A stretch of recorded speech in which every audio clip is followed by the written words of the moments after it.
WBCB presents Pro Wrestling Weekly. Enough is enough, and it's time for a change! I can't believe I'm putting my voice to this. Call in with a question or comment at 215-949-3232 or 888-922-2149. Thank you for your irrelevant opinion. And now, here's your host of Pro Wrestling Weekly, Fearon. The first thing you need to do is to tell these people to shut up if you want to hear what I got to say.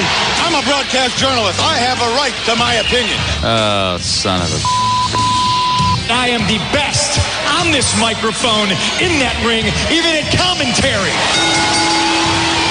And there's the sound of the bell, and we are set to go. This is Pro Wrestling Weekly here on 1490 WBCB and online at WBCB1490.com.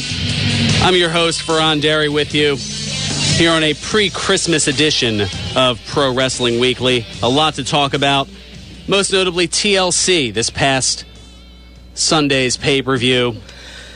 Where to start with it? Well, of course, we have a new unified WWE World, Global, how many other different names are they going to throw into it? Heavyweight champion. And the new biggest ego in WWE.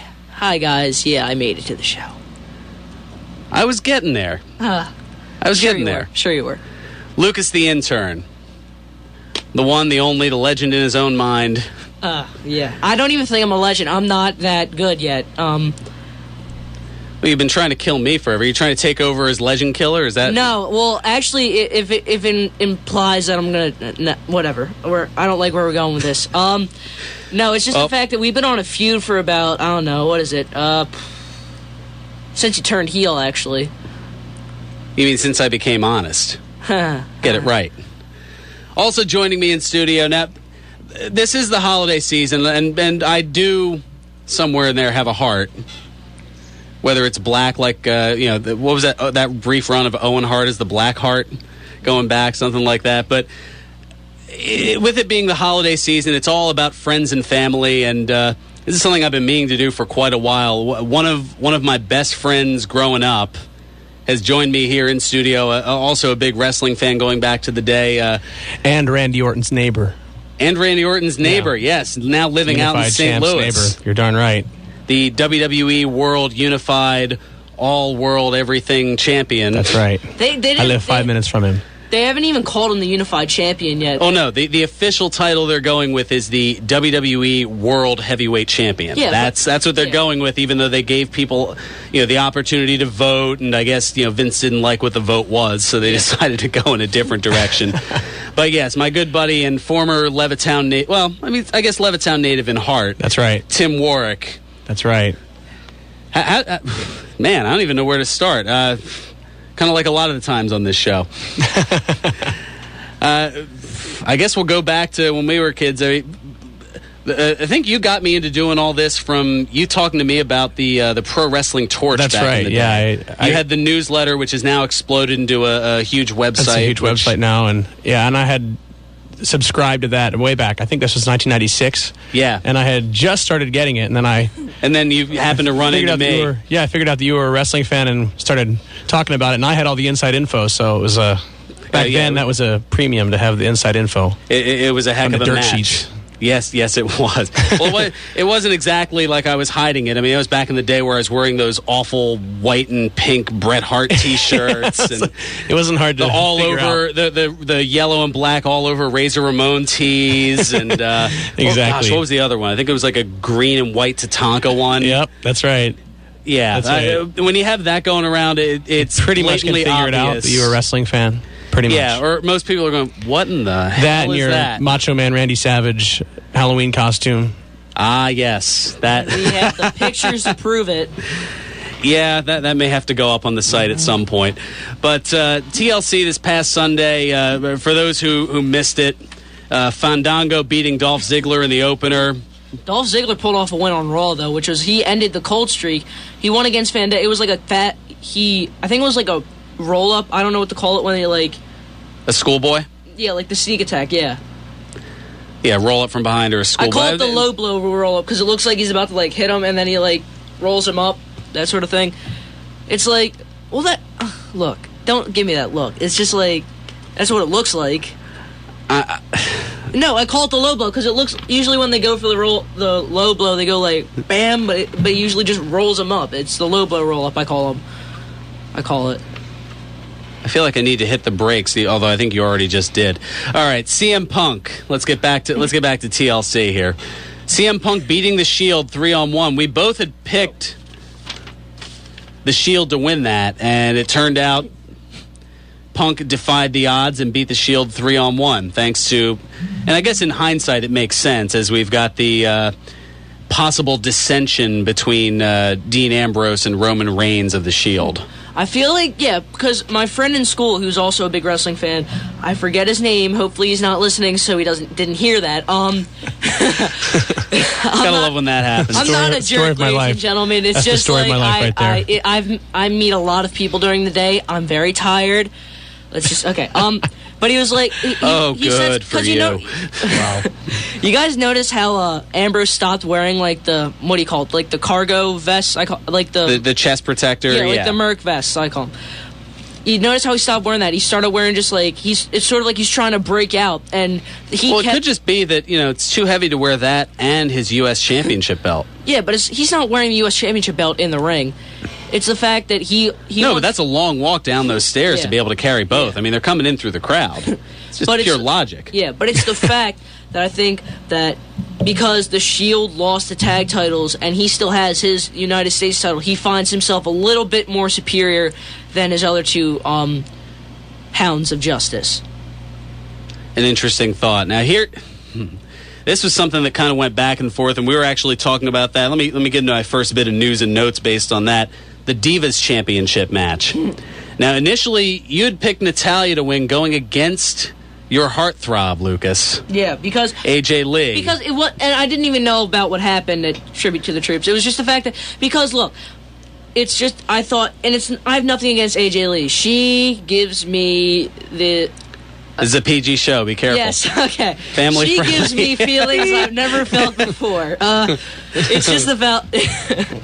yeah, I got it. You better make this quick here before we don't have a show anymore. You know what? Let me talk about what got AJ Lee into hot water. How about that? After blowing up on an NBC sports personality. Divas champion AJ Lee, she upset management by blowing up on NBC sports personality Michelle Beadle backstage at the WWE Tribute to the Troops taping this past Wednesday. Dave Meltzer of the Wrestling Observer reporting that the incident occurred while Beadle was speaking with CM Punk, who is said to be dating Lee. So... Wait, so they already showed Tribute to the Troops? Or They taped it. It hasn't aired yet. Okay, when is it going to air? Because I want to see it. Because Chris Daughtry's before me, and he's one of my... I've been following him since American Idol. He's one of my favorite musicians. So it's like... It's coming up. Trust me. If you watch WWE programming, they'll let you know like 8 billion times over when it's going to be on. But okay, what I was saying, though, is like... Natalya is a very good wrestler. She really is. And it's funny because your friend Kyle brought that up at TLC. We're watching the only two divas that actually know how to wrestle, which I thought was funny. But it's like, give a shout out to Kyle, wherever he is. Extreme Kyle, yeah. Extreme Kyle. It's the fact that AJ Lee's sort of just been skipping around the ring. She hasn't really... The only wrestling I've seen her do in the past, I don't know, 3-4 weeks... or not weeks, but Raw and SmackDown. I've only seen her do it. Like, she's just been skipping around the ring. I haven't seen her do any wrestling since TLC, or Monday when she kicked Nikki Bella in the face. All right, back to the AJ story. Beadle addressing the situation on Twitter. Once and once only. I've known CM Punk for years, considered him a friend. When I saw him at the arena, I said, "Hey, bleep face." Yeah, we'll edit it for radio. The same exact way I talk to everyone. That's a great thing for an NBC sports personality. Nice guy. Yeah, exactly. Well, she's a personality. Well, no, this is the female personality. This is Michelle talking to Punk that way. That's what I mean. Yeah, it's real nice for her. His girlfriend was, this is the same exact way I talk to everyone. His girlfriend was nowhere near this, and I kept walking along with my assistant and 2 members of WWE PR. Next thing I know, I'm being yelled at. I honestly thought it was a joke, period. The event went on and it was amazing, so I hope we can move on from this ridiculously lame story in quotes. As for the crazies, blocked and happy freaking holidays. Well said, Michelle, and good job, F-face. Oh, wow. Nice win against the Shield, face. Exactly. All right, back to TLC. Goldust and Cody Rhodes, they retained the tag titles in a fatal four-way elimination match. All right. That was one of the matches of the night. Old Dust. Yeah, he's turning back the hands of time, though, man. Yeah. It's amazing what happens when you get in a little bit better shape and get off the drugs. Maybe I need to follow suit. Yeah. Oh, I'm sorry, demons. The demons, yeah. Please, Zulu didn't make you crap on your 6-year-old's birthday cake. Jack Daniels did. I don't know where you're going with that. And it's all right, a couple of bonus unadvertised matches, although I don't know how much of a bonus they were. R-Truth beating Brodus Clay. That sounds like a bonus. I actually got that one on a last-second split. That would have made me buy the pay-per-view. Oh, yeah. And Kofi Kingston against The Miz in their feud that, I don't know, it's like a feud for respect, only nobody respects either of them. How long ago was The Miz in the main event at WrestleMania? Was that 2 years ago? That 2.5 clock years is ago? ticking back. Actually. Or no, yeah, it was like 3 years ago because it was 27. We just got 20. It was like basically 3 years ago. Right? Yeah, almost 3 now. Yeah, it's been quite a while. Well, yeah, the Wyatt family beating Daniel Bryan. We definitely goofed on that one. And then, of course, Randy Orton beating Cena in the TLC match to become WWE World Heavyweight Champion. So overall for the year, now granted you started late, Lucas, just under 500, 23 and 26 in your picks out of 40. I really That's not terrible, though. I got to think smart, though. Like, I know it's my rookie year as a broadcast journalist, but I'm crapping the bed. We're both crapping the bed this year, Fearon. Speak for yourself. I'm well over 500, 76 and 44 for the year. All right, there you go. Didn't have as many matches to pick from because TNA cut their pay-per-views back from 12 to 4. And it looks like they're cutting even more for next year. When's the last time we did predictions for TNA? How many are they doing next year? Well, one of the 4 that they had, Genesis, is a themed pay-per-view for January. Right. So at most 3, and we'd have to wait till lockdown in March or April. Wow. At least the way things are going. Now, if they make a lockdown-themed pay-per-view, then it looks like I think they're just selling. They're going the way of just themed pay-per-view themed nights of Impact. Yeah. This disgusts me. Put that as a drop. This disgusts me. Yeah, there's your new heel open for on. You know, I've got here's actually, you know, let's go to a Hall of Famer for a better way to put it. Frustrated into the word for it. This is bullshit. So much injustice around here. I've had it up to here. Yeah, that pretty much says it all. Is that Bret Hart? That is Bret Hart. The only Bret the Hitman Hart. That was before. That was right before the WrestleMania 13 main event, wasn't it? Yeah. That is good knowledge by you. Because we saw that. Right. You showed me the match. He was against Psycho Sid in the steel cage match. Yes, that's right. Yeah, but you showed and that is good memory on your. That's right. This all happened before the Lucas was born. So that was, I think it was like March 17th. March 17th, 1997. That is good work by you. You're darn right. That's why we've been friends for so long. I'm basically Rain Man. So you are. That's what makes it a lot of fun. Well done here. All right. I was going to go to a clip of Randy Orton bragging about being champion of champions and all that, but that would require having to listen to Randy Orton speak for a while, and I don't know if I really want to subject my listening public to that. One of us may not be here by the end of this bit, so just choose. Yeah, I mean, Randy. I mean, what have I heard nicknames are? Randy Snorton. Yeah. Randy Borton. Borton. Yeah, there have been a lot. I don't know. It's hard to sound anything but disillusioned, but the Rumble's Randy coming Snorton, up. That's exciting. I'm going to have to. Randy Snorton sounds like it's a Rick James advocate. You know, Dave Chappelle show. Careful. Yeah, I didn't. We're going to get letters. Yeah. All right. On that note, let's take care of some business. We'll come back. We'll talk TNA, a little Feast or Fired, as well as a new TNA World Heavyweight Champion. The gimmick tournament is finally over, and we've got your winner, and we'll talk about that on the other side, plus a lot more news and notes, including some WWE TV news and a former big WWE star advertised to return in 2014. All that and more. We've got room for your phone calls. Let me give you the numbers. 215-949-3232 or toll free at 888-922-2149. This is Pro Wrestling Weekly here on 1490 WBCB and online at WBCB1490.com.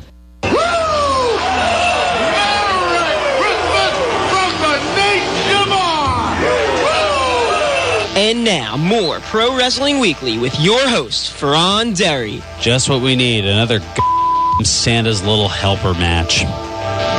Welcome back to Pro Wrestling Weekly here on 1490 WBCB and online at WBCB1490.com. Both the good and the bad that comes with Christmas episodes in professional wrestling. You get nice little treats like the Nature Boy at one of the numerous, I think back then it was still WWF Christmas parties from 2001. And then take your pick. Then you get Santa Claus. Yeah, oh, that's right. Or Mick Foley as Santa every year. And then, oh gosh, Santa Claus. That's going way back. That was Lucas's favorite as Santa Claus. The yet to be named by that point Balls Mahoney. Oh yeah. He played an evil Santa Claus. Back in late 90. Was it 94 or 95? I'm trying 95. It was 95. Okay. Don't even joke about that. I just don't even joke about that guy. No, that was the gimmick they had. Santa Claus with an favorite. X. Don't make him my favorite though, because he's gonna get the wrong idea. Could I have said it any more tongue in cheek? Just be like Balls Mahoney. Don't say Lucas's favorite. That's. Just settle down. I'm just busting your Mahonies. It's okay. All right. No, but I was saying, speaking of Santa's Little Helpers matches, I was watching 2005 Tribute to the Troops, and that's another thing. It's really cool what they do for them. Yeah, the Tribute to the Troops is a nice thing that WWE does with all the joking and ripping and other things that I do. Because why not? It's my show, right? Yeah. That's another drop. You're just keeping count of them, pretty much. Yeah, I'm saying I'm calling. All right, let's talk TNA. Let's which you pretty much were doing with the Santa's Little Helper match a minute ago. But yes, the new TNA World Heavyweight Champion in a Dixieland match. Now I know what's that. What's okay. This was a new TNA. Yeah, this is a new TNA overproduced. Believe me, a lot of people were lost with it. All through this tournament, because I know not a lot of people have been watching TNA, Dixie Carter, the owner, she's now the heel authority figure. Mm-hmm. Yep. She created a Wheel of Dixie. Basically, think Raw Roulette, but TNA. That's pretty much what it was. A bunch of different gimmick matches, and in this title tournament, this 8-man single elimination tournament, each match had its own special gimmick to it, whether it was a tables match, a last man standing match. So it kind of... It was like they were trying to do what the 95 King of... the deal. Exactly. It was like the 95 King of Deathmatch tournament meets Spin the Wheel, Make the Deal. Yeah. And they got to the finals here. You've got Magnus and Jeff Hardy, and I noted in the beginning, I'm like, they have to at some point have this Dixieland match just because nobody knows what it is. It is a combination steel cage ladder match. Okay. The title is hung up above the entranceway at the top of the ramp. The two wrestlers start in the cage. They have to escape the cage, go up the ramp, and climb the ladder to get the belt. That actually sounds good. That's probably one of the best things she's probably made up. That's actually a good match. That makes a good match. Well, it seems like it's too much. Like, you could use either the cage or the ladder match, but the fact that you're putting both in, it just seems excessive. I just can't believe that the match that they had finished in 17 minutes, that seems like something you'd put for like a main event. It was a main event, but you'd figure you'd dedicate 35 minutes to it. You'd think it would go twice as long as it did. I meant like a WrestleMania. And that was part of the problems in, they only had 3 matches on Impact this past Thursday, but the other one... Yes, 3 matches in 2 hours. What? Don't start that. Don't. I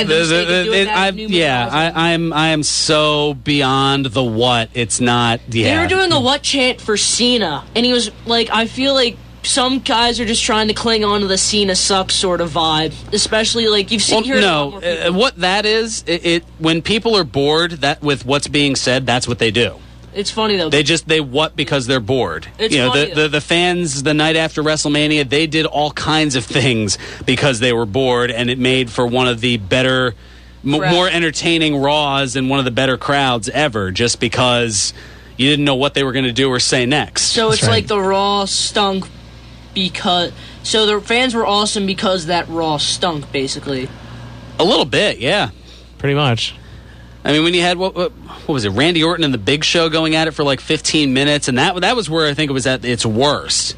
Was just, I mean, that was where the fans were just, they were chanting for everybody from the 3 commentators to Justin Roberts to Randy Savage to, I mean, there was a little, but now it's like everybody's kind of copycatting it, or at least trying to put their own stamp on it and try to recreate something that's organic. It's funny though, because, how did we get off on these tangents? What? We were talking about... yeah, you started this. It's all your fault, Tim. So moving on. The first and last time you'll be back. Exactly. Yeah, thanks for coming. Now get out and don't come back. But no, to get to your point as far as the timing, Bobby Roode and Kurt Angle in a 2 out of 3 falls match, all 3 falls went a combined just under 15 minutes. I mean, Kurt Angle got pinned in the first 4 minutes of the match. Wow. It's hard suspending disbelief with that. Yeah. And then speaking of gimmicks and speaking of difficulty suspending disbelief, you've got the Feast or Fired match. It happened last week, and they decided to, I don't know. It was kind of interesting. They decided to have fun with the production, have it go behind the scenes or backstage, and they had more fun with briefcases than a marathon of Deal or No Deal. In fact, here it is. Ladies and gentlemen, you are looking at the 4 individuals who last week here on Impact retrieved the briefcases. And each briefcase contains something different. In one, an X Division title shot. In another, a World Tag Team title shot. In a third briefcase, a World Heavyweight Championship title match. And in a fourth briefcase, a pink slip indicating immediate termination from Impact Wrestling. This is Feast or Fired. Gentlemen, only the law firm of Smith & Stone know the contents of these briefcases and have determined the order in which they will be revealed. The first person to open their briefcase is DJ Zima Ion. Any final words? Well, yeah, I mean, there's a chance I'm going home. Actually, there's a 100% chance I'm going home. With gold around my waist. Burr, burr, burr, burr. Good luck. Heart's beating fast, guys.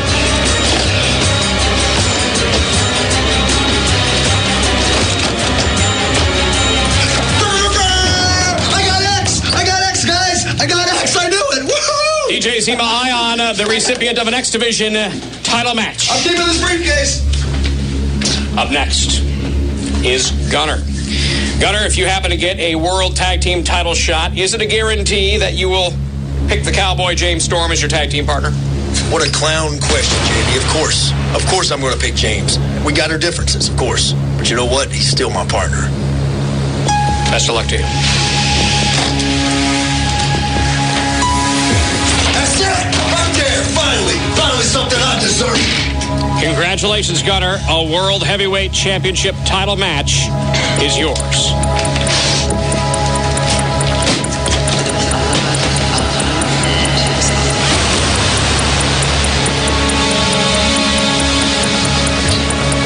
And then there were 2. Gentlemen, one of your briefcases contains a World Tag Team title shot. The other, a pink slip indicating immediate termination from Impact Wrestling. Chavo, any final words? Yeah. I'm very confident that in this briefcase is a tag team title shot. One thing that'll never change is that whatever's in this briefcase is not going to change. That I'm still a Guerrero. C3? Just like I will never lose, I will never be fired.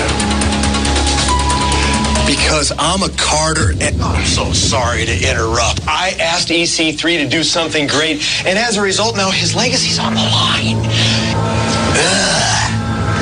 The word legacy in the same sentence with EC3 makes me nauseous.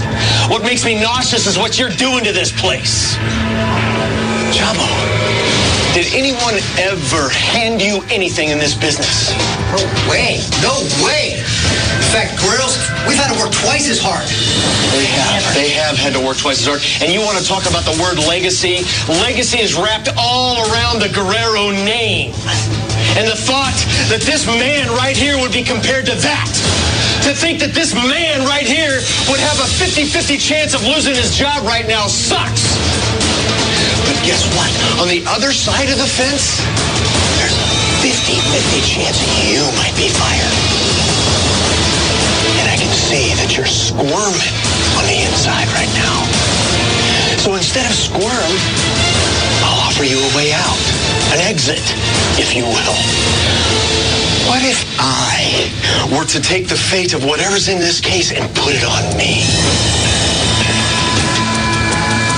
There's only one prerequisite. That you fight me just one time only.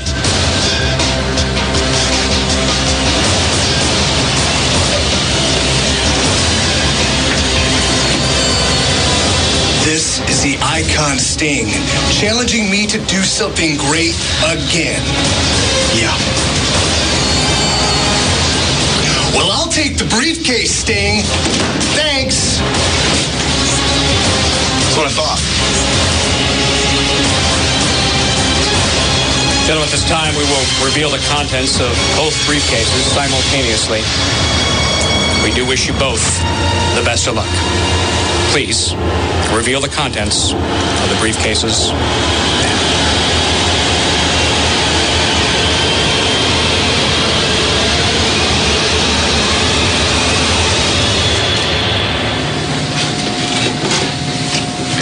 Yes! Yes! Put that in your pipe and smoke it, Sting! Boom! That's a win! EC3, oh, I did. Hey! But it is the beginning of the end for both of you!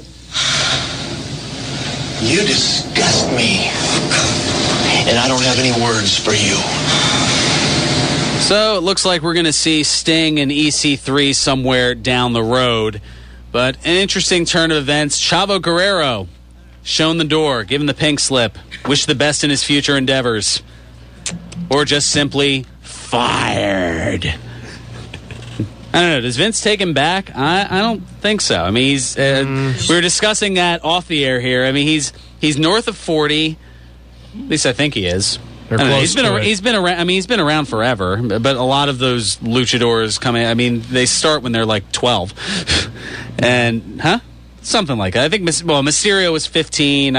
Plus, I mean, part of a wrestling family. I mean, he probably started when he shucked the diapers. Really.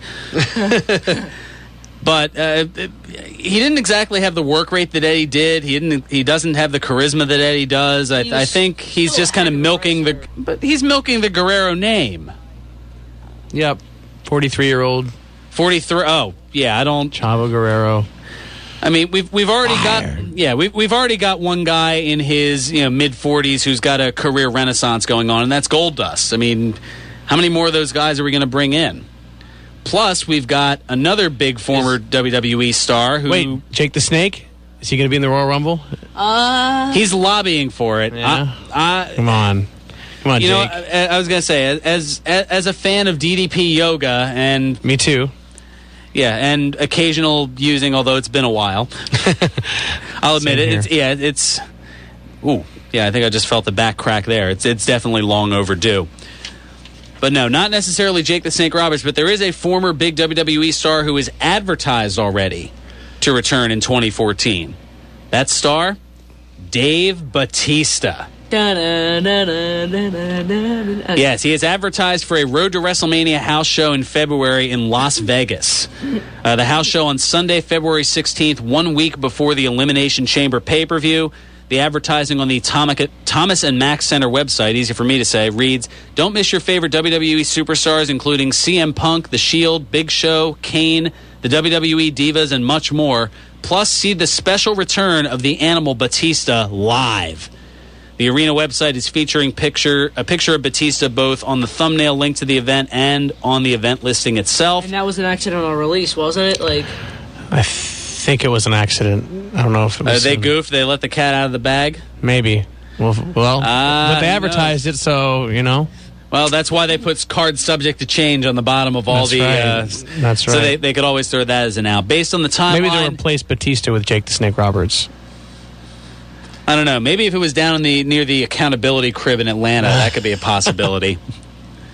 There you go. Bring back Jake, DDP, and Scott Hall for a 6. Put them against the Shield. There you go. Ooh. Yeah, cause okay, maybe not. Not Hogan. Sorry, Nash. Bottle of Geritol on a pole match. Get on. How did I know at some point a bottle of Geritol on a pole match reference was going to, from back in the day was going to be brought back? Where did that initially came from? Austin Steve GCW Austin, rant. That's right. Monday NyQuil. We're not going to finish that sentence. We don't want to get more letters. Batista, of course, leaving WWE 3.5 years ago following a memorable segment where he quit WWE. The former World Heavyweight Champion saying in interviews following his departure that he's not a fan of WWE's PG TV product, which was the main reason he has not returned to WWE TV since spring of 2010. So since The Rock has been able to get on TV and curse, as has Cena and Orton and others, I guess he feels now's a good time to come back so he can be a potty mouth, because that apparently was the big to-do. Yeah. Or maybe he just wants to see the Divas wearing less. I don't know. I don't know where exactly he means by, why he doesn't like the PG TV. Was there something with him and a couple Divas or something like that? Not that I know of, but we'll talk about that later. There was a thing with when he was with Mysterio, Melina, and Nitro, where he was like, "Are you going to throw the match now?" "Oh no, but thanks for the warm up." Whereas it was hinted that he had hung out with Melina, I guess you could say. It's all a work, Lucas. Yeah, I know. I know. Everything is. One thing it isn't a work, though. Ed from Northeast Philly. Ed the Showstopper. What's going on, Ed? Merry Christmas. Merry Christmas to you, too. What's going on? Anyway, there's a free event today at 4 p.m. ECPW at the Boys and Girls Club in Jersey. Okay, over in Burlington. That would make sense. What else you got? And don't forget the holiday tour with the WWE. They'll be bringing SmackDown to Philly coming up in a little bit. Maybe two weeks. In a couple, They have Madison Square Garden in Newark and at the Giant Center in Hershey. Yeah, they're going to make their way around. Looking forward to that. I don't know if I'll be able to get out to the shows. I've used up all the PTO. Impact and Extreme Rising next weekend. Yes, that's right. Impact will be here for a live show this Friday, and next Saturday at the old arena down in South Philly will be Extreme Rising. I'll have to see if tickets are still available to that. NBC has Tribute to the Troops next weekend, too. Yes, there we go. So that way Lucas here doesn't miss Daughtry. That's very, very pressing and very important. No, it's just it's a plus. I know it is. I'm being serious here. Okay. He thinks you know what? He's going back to what I previously said about how it's all a work. He thinks I'm working him nonstop. For the most part, he's right. It's on. See you in the ring, Barry. For which thing, Ed? Extreme Rising. Extreme Rising. I've not gotten tickets yet. I've been a lazy individual. I've been doing other Christmas shopping. Maybe I was hoping Santa will get them for me. I might be able to scrounge some tickets up for you. Well, I'll just let them know that I'm the host of the longest-running pro wrestling radio talk show in the history of terrestrial radio, and they should let me in, no problem. Oh, yeah. Yes. Just rolls off the tongue. Exactly. I mean, that's always good as a backup, though. Thanks so much for the call, Ed. I'm up against it. Greatly appreciate it. Never know what's going to happen. All right, let's take care of some business. I actually do have some holiday fun on the other side. A little bit of a flashback, going back almost a quarter century to some Christmas shenanigans, courtesy of the folks over at the World Wrestling Federation Primetime Wrestling. Oh man, yeah, we'll let you stew on that for a little bit. Plus, I've got a lot of WWE TV news, including a possible new night for SmackDown, WrestleMania and SummerSlam airing on the WWE Network, and no more WWE on Hulu Plus. Possibly. All that and a bunch more. This is Pro Wrestling Weekly, alongside Lucas the Intern, Tim Waurick, Levittown native, good friend of mine, coming in, chatting, BSing about wrestling, just like we used to back in the day, only now we've got microphones and people who want to listen to us. Maybe they want to listen to us. I don't know if they actually really they want to listen to me. Maybe they want to listen to you. They don't want to listen to me. They don't want to listen to me. Well, that's been proven. Well, there you go. I don't know. Well, singing is what you do best. That's right. We can talk a little bit about that on the other side. Yeah, man. That's right. I'm singing at Carnegie Hall on Thursday. Yeah, this guy does important things. He's singing at Carnegie Hall. I've just got a wrestling show in suburban Philadelphia. I mean, this guy's doing Carnegie Hall, for crying out loud. Yeah, there's a lot to go here on Pro Wrestling Weekly here on 1490 WBCB and online at WBCB1490.com. Pro Wrestling Weekly presents Today in Wrestling History, December 21. On this date in 1998, WCW Monday Nitro aired live from St. Louis, Missouri. In the main event, Goldberg defeated Scott Hall. On this date in 2009, WWE Monday Night Raw aired live from Tampa, Florida. In the main event, The Miz pinned Santino Claus.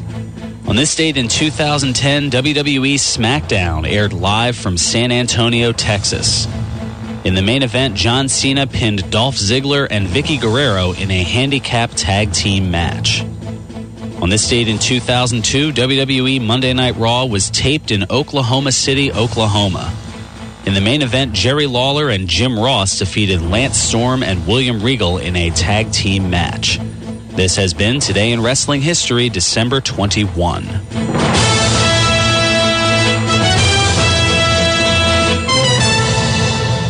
Welcome back to Pro Wrestling Weekly here on 1490 WBCB and online at WBCB1490.com. Fearon Derry here with you alongside Lucas the Intern and my good buddy Tim Waurick, who Levittown native, who's now residing in St. Louis, Missouri. And that's not a seasonal residence like the old $1 Million Man. Although you're pretty much everywhere at this point. Yeah, you pretty much travel all over the place. You've been going nonstop since November. Now, we mentioned that you're singing. Let's talk a little bit about that real quick, and then we'll get back to... you're part of a barbershop quartet. Yeah, I sing in a quartet. Yeah, we're called Vocal Spectrum, and we won the International Barbershop Contest in 2006, which is kind of like, like a jump roping contest or something, but no, there's about 10,000 people. You're singing and jump roping at the same time? Now that takes talent. That's right.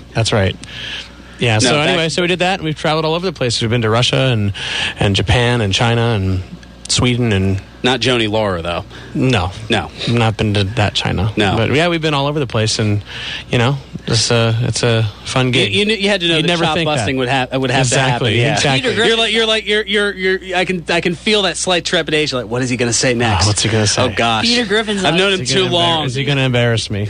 No. No, that is a cool thing. I mean, there are so few people who can say that they are international champions of the world. Yeah, exactly. Yeah, every time I go see my cousins who are wrestling fans here, they're always like, "The champ is here." Yeah.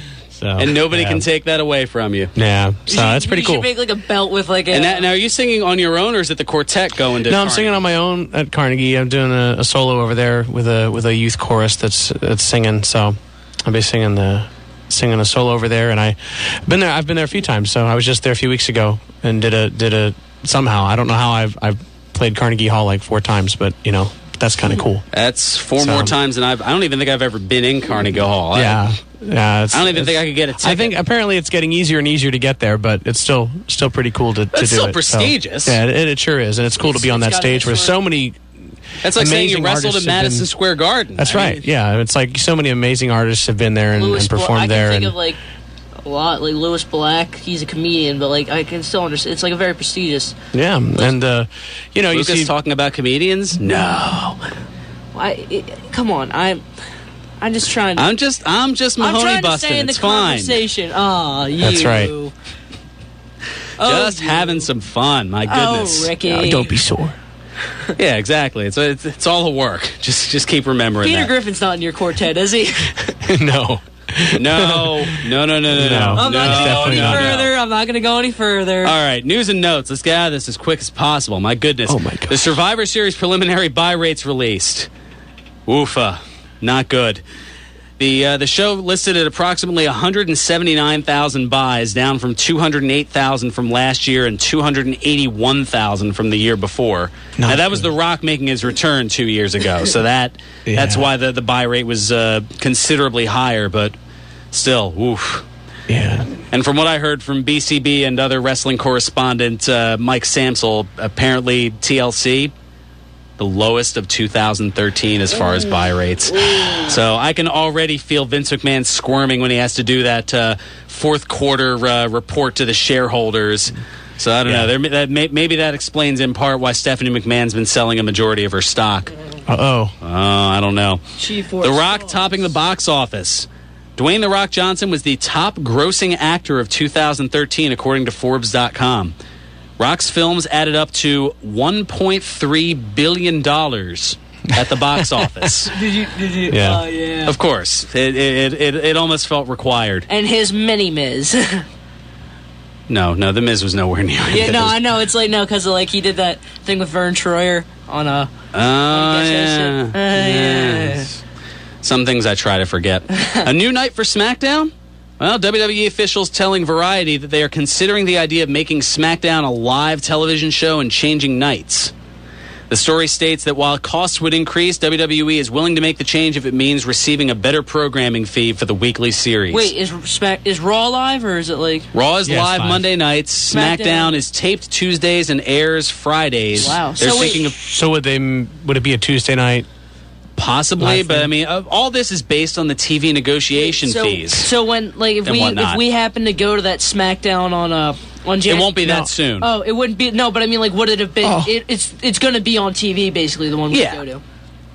Yeah. Now, this is all again based on the television negotiation as well as the pending WWE network that's been going on. Which that same story. About the television rights contract expiring included a line stating that WrestleMania and SummerSlam would air on the company's new subscription-based WWE network. When is that launching? They have not made that announcement yet. Saying WWE officials feel they can break even on a WWE network with 800,000 to 1 million subscribers, which is down from the 2 million that they thought would be the break-even mark when they first mentioned the network. Like they can only have... Well, no, it's not that they can only have. It's just if they get 800,000 to 1 million, then they don't make any money, but they don't lose any money. Yeah. If they get more subscribers than that, they make money. If they get less, they lose money. So it's like there you go, basic economics business lesson here, right there. Yeah, bidneth, if you will. So this suggests that the WWE network will be non-traditional or a paid subscription channel similar to like the NFL network or HBO, something like that. I seriously hope that the people, because WWE Classic, I hope the people that have WWE Classics, they just switch it to the WWE network. Now, here's as far as the TV negotiations, because that's been a big deal. NBC Universal must accept or reject WWE's final offer for a TV rights renewal agreement by February 15th. If they decline, then WWE will accept other bids from other potential partners until February 28th, and they are planning to select its media partners by March 4th, probably so they can advertise it leading up to WrestleMania. So it's the current television partners, they're paired up until October 2014. Wait, go ahead. So I'm guessing then that Sci-Fi, USA, they're all owned by NBC. They're all NBC Universal. Yeah. All right, we have just enough time for this. Going back to Primetime Wrestling, Christmas Day 1989, for your entertainment, Rowdy Roddy Piper, Gorilla Monsoon, and Bobby Santa Heenan. Oh. Could spend a minute here. I'd like to talk to the kids out there on Christmas. Please, be my guest. Could you get in real close, kids, and gather around the old television set? Now, I know you're looking around the house right now, and you're probably still all excited about what happened this morning and playing with your games and your toys and your dolls and your trucks. But one thing you got to remember, you don't really think some slob in a red suit came down your chimney this morning and gave you gifts, do you? Cut that out. Bobby. Check Mom and Dad. They're the ones with the cash and the Guinness. Hey, Bob. That's what you should think about at Christmas. That's enough. Bobby. Bobby, let's keep the Christmas spirit. I'll tell you the truth. I got kids, and Christmas is the most wonderful time of year, and let's kind of keep the Christmas spirit. That's their fault. Keep your mouth shut. What'd you say? And another thing, kids. Santa can't drink milk. It'd get all over his phony beard. Bobby, I think it's going a little too far. Knock it off This right is now. a prime-time show. Tis the season to be swerved. Boing. Bob, I thought we were There's gonna... no Santa. Bob, I think it's going... Santa's a sham. Knock it off, I said. The guy you sit on his lap at the discount store? Hey. Just out of detox. Hey, you jerk. I think it's about enough. We got a lot of little kids watching the show. There is a Santa Claus. He left gifts for me this morning. He left gifts for a whole bunch of little kids out there. Bobby, let's just stop this stuff right now and get on to the next match. I think it's probably the wisest... Maybe you believe in Santa, but nobody'd come in your neighborhood after midnight with gifts, Piper. Because you're a bum like the rest of them. Mister, I'm telling you something. Just a nasty, rotten individual that he always thing you could do. Off him, please. This guy's just a big buffoon. Don't listen to him. Don't let him spoil your Christmas because here's the gifts you gave me.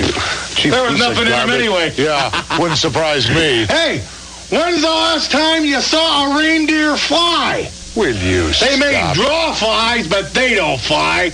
And you tell me a guy that would work all year building toys and hang around some fat old lady at the North Pole like Aunt Bee and then get in a sleigh and fly to your house. Wait a second. What is wrong with you? What the hell is wrong with you? What are you talking about? Hey, you want to believe in something? Believe in the Heenan family. Oh, you're sick. That's what the Christmas spirit is all about. Too far. You're going too far, and I ain't going to put up with it, Bobby. The guy's been on the lam. He's got a bunch of aliases. Kris Kringle, St. Nick, Santa Claus. Sounds like the guy's won in 3 states. Boy, you are a... There is no Santa. The Heenan family's what Christmas is all about. Guy's got all year. You any idea what you're doing? You any idea what you're doing with them little kids out there? There is a Santa Claus. Why don't you just leave it at that? Don't get too bent out of shape, Rod. Just relax. I'll take care of this piece of garbage here. Fake beard. Right now, we're going to go to our next matchup here on Prime Time Wrestling. The Bolsheviks will be coming up. Look at his dirty hands. Please, go to the guy's tape. an inmate. Following tag. To talk like you're talking right now, and you'll be history on this program, I can guarantee you that. For telling the truth? Monsoon.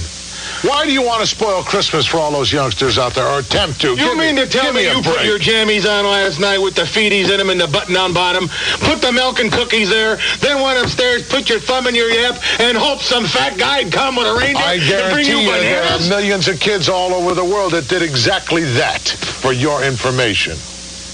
Big deal. Not my fault. I don't hear a loudmouth anymore. He's not over there. Where is he? Who cares? What can he do? He's not going to scare me anymore. Because he lays a hand on me, he's gone. He may not have to lay a hand on you. You keep this up, I'll knock you out myself. I've got glasses on. Yeah? Would you beat up Santa? Yeah. I'd beat up someone like you who's trying to spoil Christmas for all the youngsters out there. I will bring you something next Christmas. Please. There is no Santa, kiddies. It's a sham. What? Will you? Exactly. It's your malfunction. Hey. Get your hands off me. Take it easy now. I'll take care of this situation right here. You're like St. Nick. I ain't Santa Claus. There is a Santa Claus. We got a whole bunch of kids out there watching us, and millions are watching, and you're trying to root something on a Christmas day that's been a tradition long before anybody ever heard of you. What exactly is your problem? Not enough attention? Okay. What, you didn't get no gifts? I'll straighten things out then. Dummy. Then you do that. You're leaving, I hope? Fake hat. Fake glasses. Fake beard. Fake hair. You see, Santa's just an average guy like me. He's a guy walking the streets. You kids have been swerved by your folks. Take it out on them. Oh, hold it. That's it. Hold it. Go to commercial. Please. That's it. And Roddy Piper beating up Bobby the Brain Heenan. What better way to end a Christmas wrestling show? Gosh. And Gorilla Monsoon in there. Oh man, that brings a tear to the eye as well. That's right. All right, that's going to just about do it. Tim, thanks for coming by. Good to see you again. I know we'll be catching up a little bit. Pleasure meeting you. Yeah, you too, man. Lucas, the pleasure is all yours as always. Yes. One last bit of Mahoney busting. It's all right. We got to go. Nick Cataldi's up next. Country music here on BCB.